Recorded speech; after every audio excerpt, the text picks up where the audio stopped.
Hello friends, उम्मीद करता हूँ आप सभी अच्छे होंगे। दोस्तों, आज के इस वीडियो के अंदर हम बहुत ही इंपॉर्टेंट टॉपिक पर बात करने वाले हैं।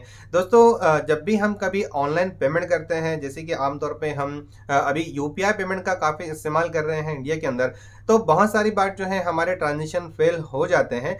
तो दोस्तों, आज इस वीडियो के अंदर हम डिस्कस करेंगे कि वो कौन कौन से पॉसिबल रीजंस होते हैं जिन सिचुएशंस के अंदर जो है हमारा ट्रांजेक्शन फेल होता है, और हम उसे कौन कौन से सिचुएशंस में अवॉइड कर सकते हैं ताकि हमारा ट्रांजेक्शन स्मूथली ट्रांसमिट हो जाए। हम जिसे पैसा पेड कर रहे हैं या कोई हमें पैसा पेड कर रहा है तो ट्रांजेक्शन अच्छी तरीके से कंप्लीट हो जाए। सबसे पहला पॉसिबल रीज़न ये होता है कि हमारा हमने जो डेली लिमिट है वो कंप्लीट कर लिया। कई बार ऐसे होता है कि हम किसी को पैसा पेड कर रहे हैं या कोई हमें पेड कर रहा है और पेड करने वाला जो है उसे पता नहीं है कि उसने उसकी डेली लिमिट को क्रॉस कर लिया है और आगे अभी वो पैसा पेड नहीं कर सकता। दोस्तों, यहाँ पर ये जो सिक्योरिटी के लिए यहाँ पर हमारी एक बैंक ने हमें लिमिट लगा कर रखी होती है। जैसे कि फॉर एग्जाम्पल किसी बैंक ने अगर हमारे बैंक अकाउंट ने अगर हमें 20,000 रुपये का डेली लिमिट लगाए हैं, तो हम 20,000 रुपये डेली ही इसे किसी को पैसा पेड कर पाएंगे, उससे ज़्यादा यूपीआई ट्रांजेक्शन से पेड नहीं कर पाएंगे। ये मैंने आपको एक एग्जांपल दिया है, हर बैंक की अलग अलग लिमिट होती है। दूसरा पॉसिबल रीज़न ये हो सकता है कि insufficient fund in our bank account.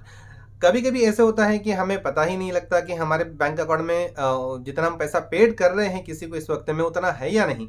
तो इस कंडीशन में भी हमारा ट्रांजेक्शन बार बार फेल हो जाता है। तो इस सिचुएशन को अवॉइड करने के लिए हम हमारा बैंक बैलेंस पहले वेरीफाई कर लेंगे और जितना है उससे कम पेड कर लेंगे उस वक्त में अगर ज़रूरत है, या तो फिर हम बैलेंस डिपॉजिट करके पेड कर लेंगे। तो ये दूसरी सिचुएशन है, बैलेंस ना होने की वजह से भी हमारा जो ट्रांजेक्शन है वो फेल हो सकता है। दोस्तों, वीडियो को कंप्लीट देखिए, आपको बहुत सारी ऐसी सिचुएशंस मैं बताने वाला हूं जो ज़रूर आप नहीं जानते होंगे और वो आपके लिए यूजफुल होंगी। दोस्तों, तीसरा पॉसिबल रीज़न ट्रांजेक्शन को फेल होने का ये हो सकता है कि पिन हम भूल जाएं।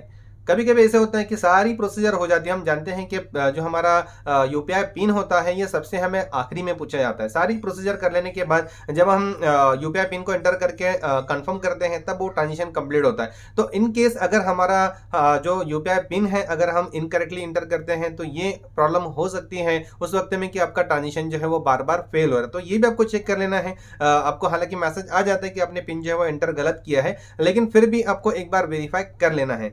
दोस्तों, चौथा पॉसिबल रीजन हो सकता है इनकरेक्ट रिसीवर डिटेल। यानी जब भी हम किसी को पेमेंट करते हैं तो पेमेंट जिसको हम कर रहे हैं उसकी इन्फॉर्मेशन अगर हमने गलत सेट की है तो भी हमारा ट्रांजेक्शन फेल हो जाता है। बहुत सारी बार ऐसा दोस्तों, ये अपने लिए बहुत ही अच्छी फैसिलिटी है।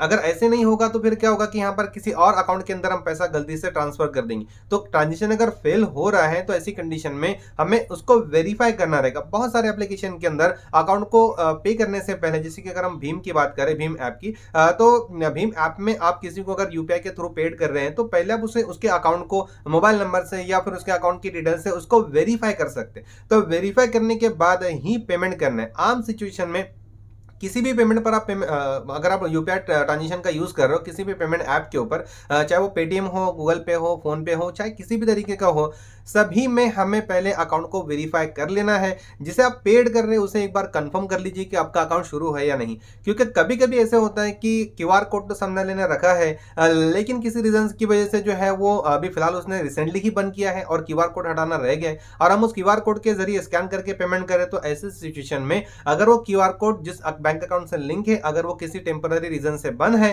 तो भी आपका ट्रांजेक्शन आपको बार बार फेल आएगा। पांचवा पॉसिबल रीजन हो सकता है कि जिस गेटवे के थ्रू हम पेड कर रहे हैं। दोस्तों, हम जानते हैं कि पेमेंट लेने और देने के बीच में एक पेमेंट गेटवे काम करता है। तो जब भी हम पेमेंट ट्रांसमिट कर रहे हैं, हम हमारी तरफ से सेंड कर रहे हैं या कोई हमें कर रहा है, तो जिस गेटवे के थ्रू अगर वो जो पेड हो रहा है, इन केस अगर वो टेम्पररी अंडर मेंटेनेंस है तो भी आपको ये इशू कुछ वक्त तक के आ सकते हैं। अगर आपका सारी चीज़ें ओके हैं, मतलब आपके बैंक अकाउंट में बैलेंस भी है, आपकी डेली लिमिट भी कंप्लीट नहीं आपने की है, पिन भी आप प्रॉपरली डाल रहे हो, फिर भी अगर आपको आपका ट्रांजेक्शन फेल होता हुआ बार बार नजर आ रहा है तो आप उसे उस वक्त में कुछ देर के बाद ट्राई कीजिए। आप घाई ना कीजिए। दोस्तों, यहाँ पर इसमें क्या होगा कि यहाँ पर हो सकता है कि अगर इन केस मेंटेनेंस का काम शुरू है, आपने उसको पेमेंट कर दिया और किसी अगर वजह से अगर वो स्टक हो गया तो और ज़्यादा प्रॉब्लम क्रिएट होने वाली। तो अगर आपको सारी चीज़ें ओके रहने के बाद अगर बार बार ट्रांजेक्शन आपका फेल हो रहा है तो कुछ देर के बाद इसे आपको ट्राई करना है।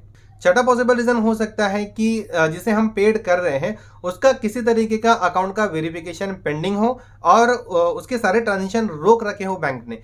कई बार ऐसे होता है, जैसे एक सिचुएशन मैं आपको बताऊंगा कि अगर आपने मोबाइल नंबर को चेंज किया तो ऐसे सिचुएशन में आपको उस नए मोबाइल के अंदर आपको एप्लीकेशन को, जो भी आपने पुराने एप्लीकेशन पुराने मोबाइल में एप्लीकेशन को डाल रखा था उस यूपीआई ऐप को आपको नए मोबाइल के अंदर वेरीफाई कराना होगा। उस डिवाइस को वेरीफाई कर लेने के बाद ही आपके आगे के ट्रांजेक्शन आना शुरू हो गया, आपको पेमेंट्स मिलना या आपको पेमेंट अगर आप कर रहे हैं तो वो शुरू होगा। ऐसी सिचुएशन में कि अगर आपका किसी तरीके का वेरिफिकेशन पेंडिंग है तब भी आपका ट्रांजेक्शन फेल हो जाएगा। दोस्तों सातवां और आखिरी अपने लिस्ट के अंदर ये रीजन मैं आपको बताने लगा हूं कि ट्रांजेक्शन फेल होता है। दोस्तों मोस्ट केसेस के अंदर ये जो मैं आपको रीजन बता रहा हूं ये होता है कि ट्रांजेक्शन जो है बीच में ही स्टक हो जाता है या बार बार फेल होता है, और वो रीजन है हमारा नेटवर्क वीक होना।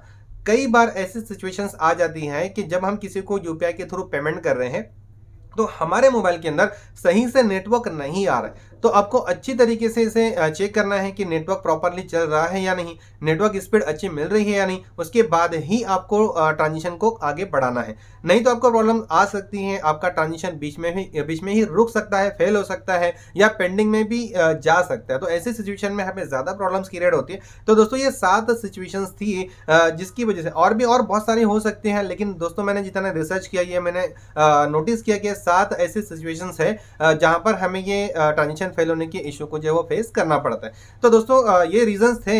आप इनके अलावा अगर कुछ जानते हैं तो कमेंट बॉक्स में ज़रूर बता सकते हैं कि ये भी एक रीज़न हो सकते हैं, ताकि अपनी जो फैमिली है टेक्निकल बोनस की ये जान पाए कि ये भी रीज़न होता है, इसे हमें अवॉइड करना चाहिए या इस तरीके से इस सिचुएशन को डील करना चाहिए। तो बस दोस्तों इतने ही इस वीडियो के अंदर। उम्मीद है जो भी चीज़ मैंने आपसे शेयर की आपको ठीक लगी होगी। दोस्तों अपने चैनल की एक वेबसाइट है technicalbonus.com, जहां पर मैं अपनी तरफ से बहुत सारे टेक्निकल से रिलेटेड जो है वो पोस्ट डालता हूं, जहां पर आप उन्हें पढ़ के नॉलेज ले सकते हैं। तो दोस्तों अगर आपने आपकी ही टेक्निकल चैनल टेक्निकल बोनस को अब तक के सब्सक्राइब नहीं किया है तो इसे सब्सक्राइब कर लीजिए, साथ ही बेल आइकन को भी प्रेस कर लीजिए, ताकि जब भी कोई एक नया वीडियो इस चैनल पर आए तो आपको इसका मैसेज मिले और आप उस वीडियो को देखकर अपने नॉलेज को बढ़ा पाए। तो दोस्तों जल्दी ही मिलेंगे एक नए और बहुत ही यूजफुल और इंटरेस्टिंग नॉलेजेबल टॉपिक के साथ। तब तक के good bye and take care.